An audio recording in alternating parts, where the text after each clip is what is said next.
What's good people, and welcome back to the channel here on KRUBOY Productions. My name is BK, and this is the Silly, Nerdy, and Wordy podcast, episode number 71, How to Train Your Dragon spoiler review live action. And in this episode, I'll be giving my thoughts on this new DreamWorks film and why it did not work for me. So hope you will stick around for that. What's going on, everybody? I hope everybody is doing very well. Glad to be back doing another episode. I hope everyone's summer is going well. So let's get into this.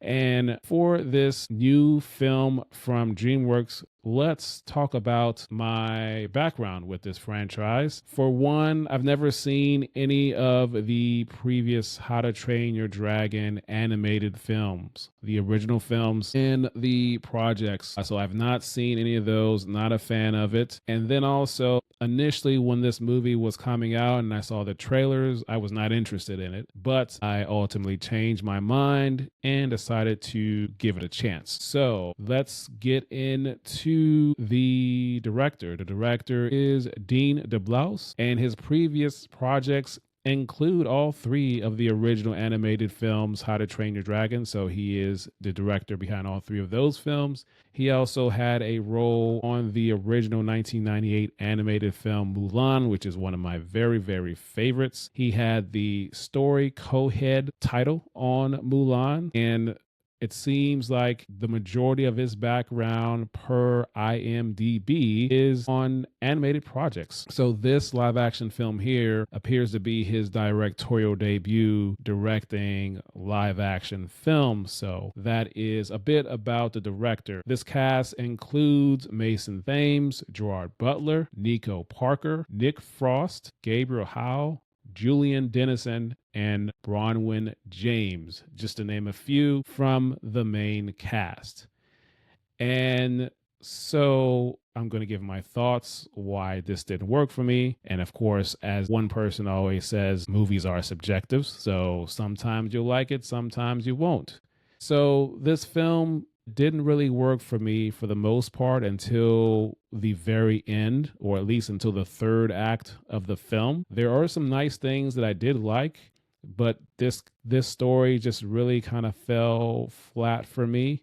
I will tell you the things I did like. I did like the main theme of this film, even when the trailers were coming out. I did enjoy that, and I did enjoy how the composer weaved the theme throughout the film in slow moments and changed the arrangements, changed the tempo of the theme throughout the film. So I enjoyed just that main theme of this movie. And then also the flying sequences with the dragons, I did like and enjoy those as they were happening. And of course, the relationship between Hiccup and Toothless as that was developing and progressing and building, I did enjoy that. So that was pretty good, and how they were tied at the end, and there was some world building too. So that was pretty good. And then a cinematography shot as Hiccup was in the tunnel, because he won the role, the title of Top Slayer, and they're in the tunnel. It's dark. He has his back turned. The camera pans on him as well as Astrid, and you see their silhouettes. It's very good lighting in terms of how dark it is, and seeing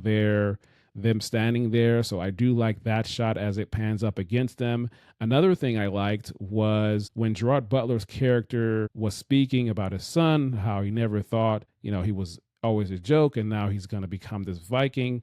And then the camera pans in on Hiccup's character, and you see the emotion on his face and how sad he is in knowing what he's about to do, because he's not going to kill this dragon. His father thinks he is. So showing that emotion on his face, I thought that was very well done by the actor. And the end of the film I did enjoy. And in the heart, there was some heart in this film as well, with the main character, Mason Thames' character, ultimately losing his leg.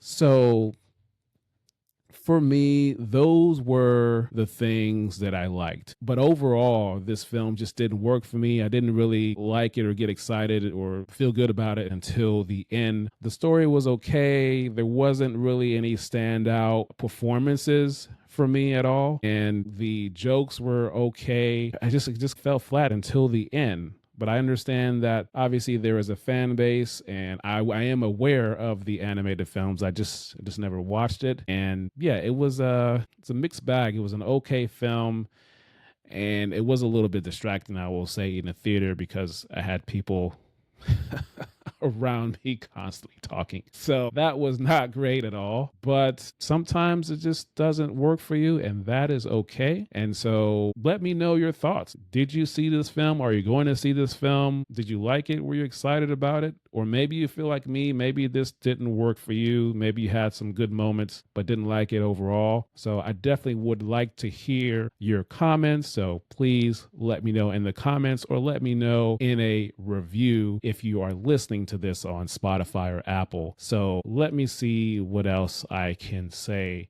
So is this a Blu-ray worthy film? I am 50-50 on it. For one, do I want to watch it again? Maybe. Do I want to know how this movie was made? Yes, of course I do. I love those things. I always want to see behind the scenes features. I want to know how they did the dragon flying sequences, where the filming was there any use of the volume? So it's possible that there were. So I do want to know how that was done. But yeah, this just did not hit for me this time around. But a lot of people worked hard on this film in front and the behind the camera. So hats off to them. So, this just unfortunately just was not a good film for me. So I don't think I'll be giving it a second viewing. Yeah. So let me see if I have missed anything. I think I covered everything that I wanted to cover. And so if you like what I'm doing here, subscribe to the channel, leave a like, and again, leave a comment.